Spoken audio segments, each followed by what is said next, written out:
Hi students, my name is Faiz Sakir. Welcome to first chapter of your history, The Rise of Nationalism in Europe. Europe में राष्ट्रवाद का उदय। बच्चों, आज से हम लोग इस लेसन को स्टार्ट कर रहे हैं। आज की इस वीडियो में हम लोग फ्रेडरिक सॉर्यू द्वारा बनाई गई एक तस्वीर को डिस्कस करेंगे। तो चलिए स्टार्ट करते हैं। कहता है, इन 1848 Frederick Soriot, a French artist, prepared a series of 4 prints visualizing his dream of a world made up of democratic and social republics, as he called them. कहता है कि 1848 में फ्रांस के एक कलाकार जिनका नाम फ्रेडरिक सॉर्यू था, उन्होंने 4 तस्वीरें बनाई और उन तस्वीरों के जरिए से उन्होंने एक ऐसे दुनिया का ख्वाब देखा जिस दुनिया में तमाम देश जो हैं वो डेमोक्रेटिक हो, मतलब तमाम देशों में लोकतंत्र हो। उसके अलावा वह उन तमाम देशों में सोशलिज्म हो, यानी कहने का मतलब समाजवाद हो। ना ही कोई बहुत ज़्यादा अमीर हो, ना ही कोई बहुत ज़्यादा गरीब हो, इक्वल डिस्ट्रीब्यूशन ऑफ वेल्थ हो। उसके अलावा उन्होंने जो दुनिया का ख्वाब देखा, उस दुनिया में आप देखेंगे कि तमाम देश जो हैं वह रिपब्लिक्स भी थे, मतलब वहाँ पर मोनार्की वगैरह का कॉन्सेप्ट नहीं था। इतनी बात समझ में आ गई कि 1848 में फ्रेडरिक सॉर्यू ने एक तस्वीर बनाई, 4 तस्वीरें बनाई। बेसिकली एक तस्वीर हम लोग को सिर्फ पढ़ना है, 4 तस्वीरें बनाई और उन तस्वीरों के मदद से फ्रेडरिक सॉर्यू ने एक ऐसे दुनिया का ख्वाब देखा जिस दुनिया में तमाम देश डेमोक्रेटिक हों और सोशल रिपब्लिक्स हों। कहता है, the first print of the series shows the peoples of Europe and America, men and women of all ages and social classes, marching in a long train and offering homage to the Statue of Liberty as they pass by it. कहता है क्या, जो पहली तस्वीर जो Frederick सॉर्यू ने जो बनाई थी, जो अभी आपको स्क्रीन पर दिखाई दे रहा होगा, कहता है क्या कि आप उसमें देखें फ्रेडरिक सॉर्यू ने उस तस्वीर में जो दिखाने की कोशिश की है वह ये कि अमेरिका और यूरोप के तमाम लोग जो हैं, मर्द और औरत, हर उम्र के लोग, हर क्लास के लोग, एक कतार में स्टैचू ऑफ लिबर्टी से गुजर रहे हैं और गुजरने के साथ वह स्टैचू ऑफ लिबर्टी को होमेज, यानी कहने का मतलब श्रद्धांजलि भी देते हुए जा रहे हैं।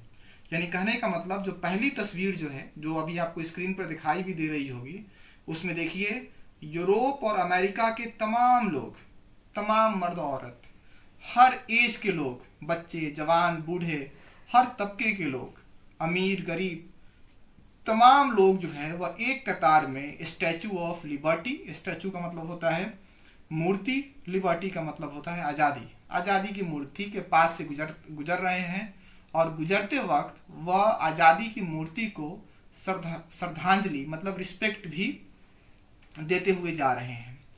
एज यूड रिकॉल, कहता है कि आप याद कीजिए, आपको याद होगा, artists of the time of the French revolution, French revolution के वक्त के जो कलाकार जो थे, personified liberty as a female figure.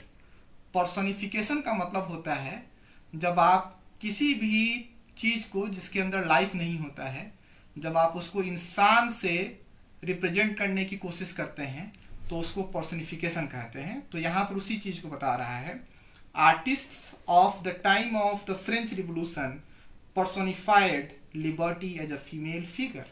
कहता है कि जैसा कि आपको याद हो, हमने 9th क्लास में फ्रेंच रिवोल्यूशन भी पढ़ा था और इसमें हमने पढ़ा भी था कि फ्रेंच रिवोल्यूशन के ज़माने के जो कलाकार जो थे वह आज़ादी को औरत से उन्होंने रिप्रेजेंट किया था, मतलब आज़ादी को उन्होंने किससे रिप्रेजेंट किया था? औरत से। इस तस्वीर में भी आप देखिए औरत से रिप्रेजेंट किया गया है। कहता है कि here you can recognise the torch of enlightenment she bears in one hand and the charter of the rights of man in the other. कहता है क्या कि यहाँ पर आप देख सकते हैं कि ये जो आज़ादी की मूर्ति जो है उसके एक हाथ में ज्ञान का मसाल है, शिक्षा का मसाल है। यानी कहने का मतलब फ्रेडरिक सॉर्यू ये चाहते थे कि दुनिया के तमाम देशों में लोग जो है वह पढ़े लिखे हों, लोग जो है वह शिक्षित हों। उसके अलावा आप देखेंगे कि ये जो जो तस्वीर आपको दिखाई दे रही है स्टैचू ऑफ लिबर्टी की, एक हाथ में तो उसके टॉर्च ऑफ इनलाइटमेंट है, ज्ञान की मसाल है, और दूसरे हाथ में चार्टर का मतलब होता है घोषणा पत्र, इंसानों के अधिकारों का घोषणा पत्र भी है।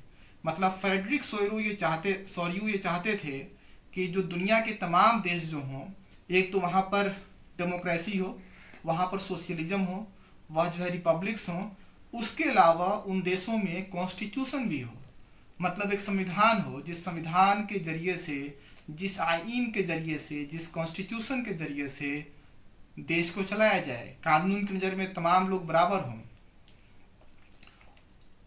On the earth, in the foreground of the image lie the shattered remains of the symbols of the absolutists institutions। कहता है क्या कि इस तस्वीर में आप देखिए जमीन पर आप देखेंगे कि मलबा पड़ा हुआ है। किसका मलबा? तो कहता है कि एब्सोल्यूटिस्ट इंस्टीट्यूशंस का मलबा है। एब्सोल्यूटिस्ट इंस्टीट्यूशन का मतलब क्या होता है? वैसा इंस्टीट्यूशन जिसके पास में तमाम पावर हो। मतलब जब एक संस्था के पास तमाम पावर होता है तो उसको एब्सोल्यूटिस्ट इंस्टीट्यूशन कहते हैं। तो आप देखेंगे कि इस तस्वीर में आप देखिए, आपको तस्वीर दिखाई दे रही होगी। इस तस्वीर में आप देखेंगे कि मलबा पड़ा हुआ है। किसका मलबा पड़ा हुआ है? एब्सोल्यूटिस्ट इंस्टीट्यूशंस का। मतलब फ्रेडरिक सोरू ये चाहते थे कि एब्सोल्यूटिस्ट इंस्टीट्यूशंस नहीं हो, मतलब एक ही संस्था के पास तमाम पावर नहीं हो। मतलब फ्रेडरिक सोरू ये चाहते थे कि पावर शेयरिंग का कॉन्सेप्ट हो, मतलब कुछ पावर सेंट्रल गवर्नमेंट के पास हो, कुछ पावर स्टेट गवर्नमेंट के पास हो, कुछ पावर जो है वो जो लोकल सेल्फ गवर्नमेंट्स होते हैं उनके पास हो। मतलब वो पावर शेयरिंग के कॉन्सेप्ट में बिलीव करते थे। तो उनका ये मानना था कि पावर का सेंट्रलाइजेशन नहीं होना चाहिए, डिसेंट्रलाइजेशन होना चाहिए। यानी कहने का मतलब एक आदमी के पास तमाम पावर नहीं होना चाहिए, नहीं तो हो सकता है कि वह आने वाले वक्त में उस पावर का मिसयूज करे। एक संस्था के पास तमाम पावर नहीं होना चाहिए, नहीं तो वह उस पावर का मिसयूज कर सकता है। तो उन्होंने जो दुनिया जो बनाई थी, जिस दुनिया का वो ख्वाब देख रहे थे, उस दुनिया में पावर शेयरिंग का कॉन्सेप्ट था। तो देखिए, इसीलिए आप देखेंगे कि नीचे जो है वह मलबा पड़ा हुआ है। इन सोरियूज यूटोपियन विजन, यूटोपियन का मतलब होता है ख्याली दुनिया। इन्होंने जो दुनिया जो बनाई थी, ये जो ख्याली दुनिया जो थी, यूटोपियन समझ में आ गया। In Sorrieu's utopian vision the peoples of the world are grouped as distinct nations identified through their flags and national costume। कहता है क्या कि फ्रेडरिक सोरियू की जो दुनिया जो थी, जो ख्याली दुनिया जो थी, जो उनका ख्याली जो सोच जो था, उसमें आप देखेंगे कि उन्होंने दुनिया को अलग अलग नेशन स्टेट में दर्शाने की कोशिश की थी। उन्होंने उस दुनिया में अलग अलग नेशन स्टेट, मतलब देखिएगा कि जब उन्होंने तस्वीर बनाई थी तो उस समय किंगडम का कॉन्सेप्ट हुआ करता था, डायनेस्टी का कॉन्सेप्ट हुआ करता था। मतलब जो राजा जितना शक्तिशाली होता था वह उतने एरिया को जीत कर रूल करता था। आज की तरह देश का कॉन्सेप्ट नहीं होता था। देश जो है वह बहुत नया कॉन्सेप्ट है, ये फ्रेंच रिवोल्यूशन से देश का कॉन्सेप्ट आता है। तो कहता है कि जो फ्रेडरिक सोरियू ने जो तस्वीर जो बनाई, उनकी जो ख्याली दुनिया जो थी उसमें देश का कॉन्सेप्ट था, उसमें नेशन, उसमें जो है डायनेस्टी का, अंपायर का कॉन्सेप्ट नहीं था, उसमें किंगडम्स का कॉन्सेप्ट नहीं था। और आप देखेंगे कि अलग अलग देशों को जो है कैसे पहचाना जा सकता है। इस तस्वीर में देखिए, आप देखेंगे कि अलग अलग देशों के लोगों को उनके झंडे से और उनके नेशनल जो उनका जो राष्ट्रीय जो वस्त्र जो है उनसे जो है, जो उनका नेशनल ड्रेस है उससे आप पहचान सकते हैं। लीडिंग द प्रोसेशन, प्रोसेशन का मतलब होता है जुलूस। वे past the Statue of Liberty are the United States and Switzerland which by this time were already nation states. कहता है कि ये जो अमेरिका और यूरोप के तमाम लोग जो एक लाइन, एक कतार बनाकर जो है वह स्टैचू ऑफ लिबर्टी के पास से गुजर रहे हैं, आप देखेंगे कि इनको लीड कौन कर रहा है, मतलब इनका नेतृत्व कौन कर रहा है। तो कहता है क्या, अमेरिका और यूरोप के तमाम देश जो हैं उनका नेतृत्व जो है वह यूनाइटेड स्टेट्स ऑफ अमेरिका और स्विट्जरलैंड कर रहा है। यानी कहने का मतलब उस समय, जिस समय फ्रेडरिक सोर्यू ने ये तस्वीर बनाई थी, उस समय अमेरिका और स्विट्जरलैंड पहले से ही नेशन स्टेट बन चुके थे। France identifiable by the revolutionary tricolor had just reached the statue।